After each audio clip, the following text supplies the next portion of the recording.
Yakima Water Solutions, your locally owned water and drainage system company, including water softeners, filtration, reverse osmosis, backflow testing, and more. Hi everyone, this is Cindy. Welcome to my channel. Today is just a little clip of giving you a little update on the Rattlesnake Ridge. Here we go.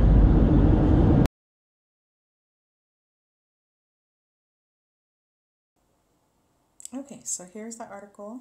The first article I'm going to read or go through is from Yakima Herald, and I will put the link in video details. But here they're giving us info, and it was an article written February 23rd, 2019 by Janelle Redka. So they're reporting that the damaged irrigation pipe is ready in the nick of time. If you remember,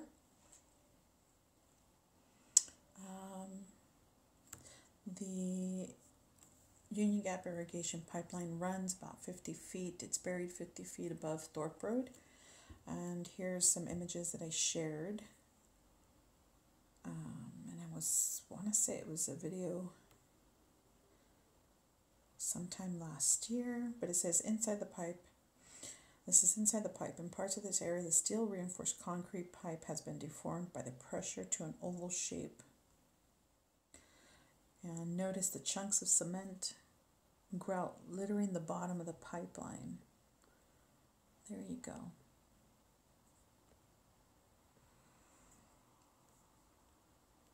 And it's been dislodged by the movement and pressure. There's another image. Sorry about that. Oops. All right. There it is. Okay. So let me briefly go through the first article I want to talk to you guys about. So, a replacement system for severely damaged Union Gap Irrigation District pipeline that runs through the Rattlesnake Ridge landslide will be finished in time for irrigation season, officials said. The new system is expected to avert millions of dollars in possible crop losses, but it will mean higher electricity bills for growers. In October, they found the pipeline damaged. Local officials hypothesized the damage was tied to the slow-moving 8 million ton landslide crawling from the western slope of the Rattlesnake Ridge. And that's the western face, which faces I-82. The damage rendered the pipeline unusable, and repairs are impossible until the landslide stops. All right, we have information from Stephen Slaughter, Landslide Hazards Program Coordinator for the state of DNR. Said, for the time being, there's no way to verify if the landslide was at fault for the damaged pipeline. Okay. He continues, there's been no opportunity to investigate in detail because of the moving landslide. He said, citing the danger of doing so. Ideally, we'd put boreholes into the actual landslide itself to see what's going on, but we can't because it's moving too fast. And that would tell us a lot, but unfortunately we can't do that until it slows down or stops. All right, so we had, I think we had some viewers ask how much land would be affected by the broken irrigation pipe, and here we have that information. The Union Gap Irrigation District canal diverts from the Yakima River through the Sila Gap, then runs through Moxie and around Rattlesnake Ridge before ending just north of Zilla. The damaged pipe sends water to roughly 3,200 acres of farmland between the Gap and Cheney Road, which is north of Zilla, and it serves more than 100 farms. Okay, so here's some comments from Jim Dornick, a former farmer and president of the Union Gap Irrigation District. Said the first thing the water is used for in spring is frost control for fruit trees. All right, orchards and grapevines. He continues with there's orchards all up and down the north and the east side of the valley. And in the spring of the year, when the flowers come out, what happens is in the nighttime we get temperatures close to freezing, he said. The flower buds freeze at 29 or 30 degrees. So we work as hard as we can to keep them above 30 degrees. And water is one of those things that help us complete these things. Okay, so when the crack was discovered, Union Gap Irrigation scrambled to find an alternative water supply. The substitute system will deliver water to Union Gap Irrigation District Canal by diverting it from canals in the Sunnyside and Rosa Irrigation Districts, Dornick said. An ambitious March 1st completion. March 1st completion date was set to ensure the system was in place before this year's irrigation season, but cold weather and a few other glitches pushed the completion date closer to March 15th. All right. So they were able to get things going because we had a late winter and the completion date has been moved to March 15th. All right, there's that article. And we have been having colder temperatures. Again, you guys know that because I've been recording.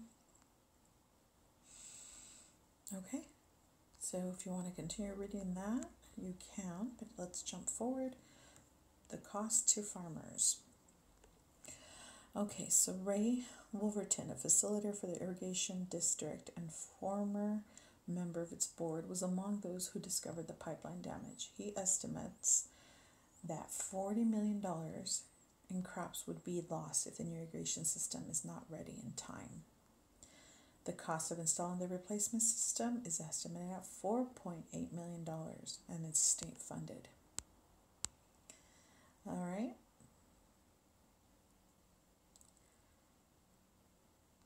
Let's see. So they've had other agencies, other agencies which came through. The level of cooperation among the Yakima Nation, the county, state agencies, and private landowners has been a very pleasant surprise, allowing for the projected completion to happen in spite of the tight timeline, Wolverton said. This new system will save farmers from significant crop losses, but the additional electricity necessary to pump the water from other canals to Union Gap will mean a nearly 50% increase in water bills. He continues with, it's hard to estimate, but we're talking a couple $100,000 a year in estimated additional electricity charges. And in this small district, it adds up, he said. Okay, until the landslide stops, Wolverton said the system and higher power costs seem permanent.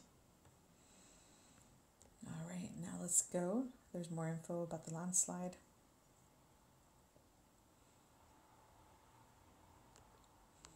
But let's continue to the next article,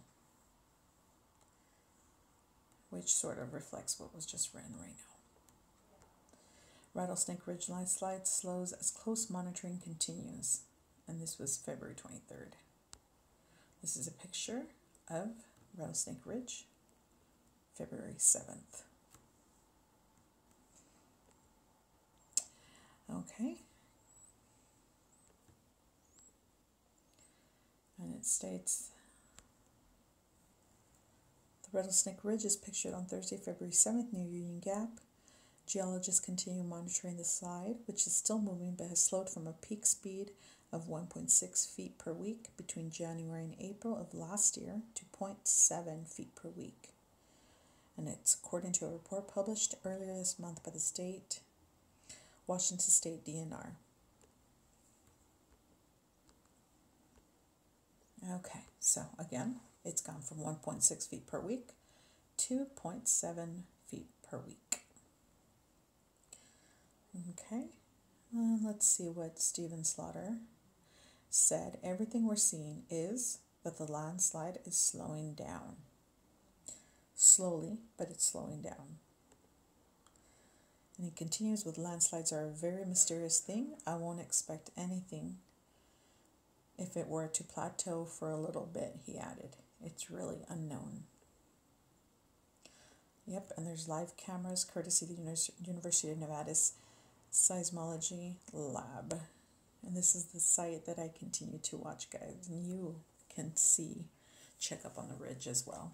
I'll add the video link to the details. Okay, what about the snow? Because we've had a few viewers ask as well. Recent heavy snows should not threaten the stability or speed of the 8 million ton landslide, he said. He continues with, weight added by the snow is not a concern.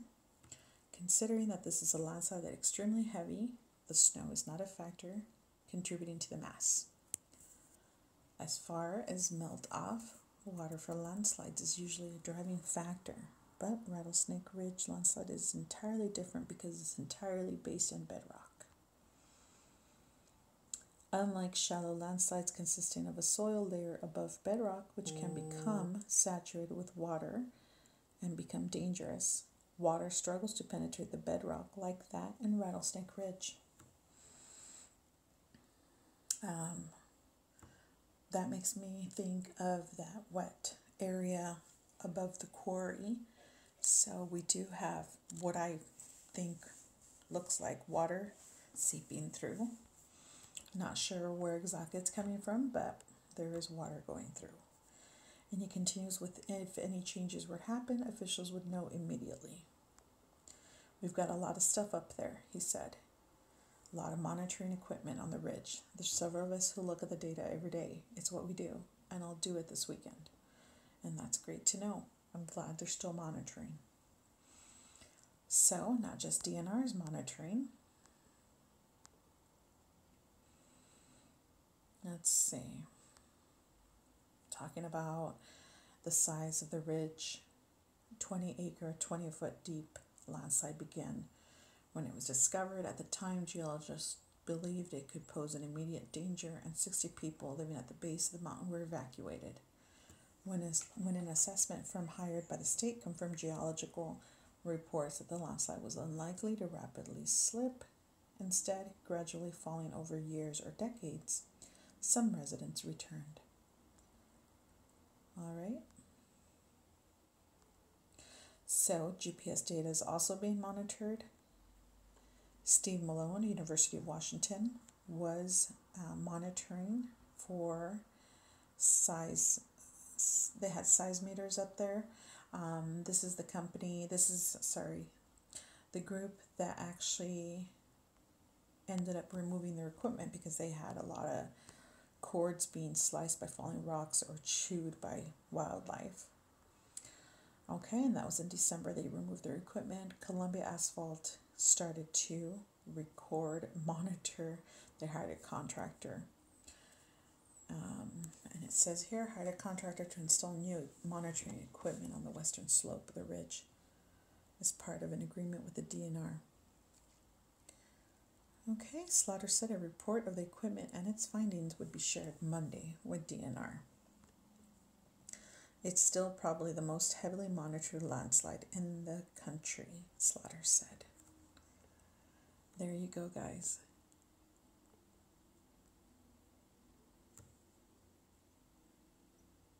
Oh, look, we have a comment. Not we do, but Yakima Herald does. From Greg Boone. What is this? So mysterious, quote unquote.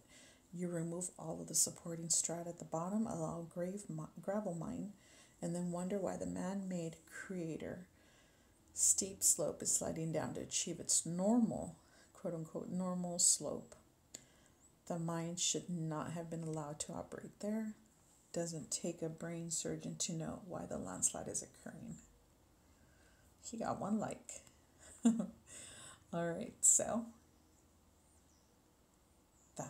those are the two articles that I wanted to share with you guys. Tell me what you think. Write down in the comments below.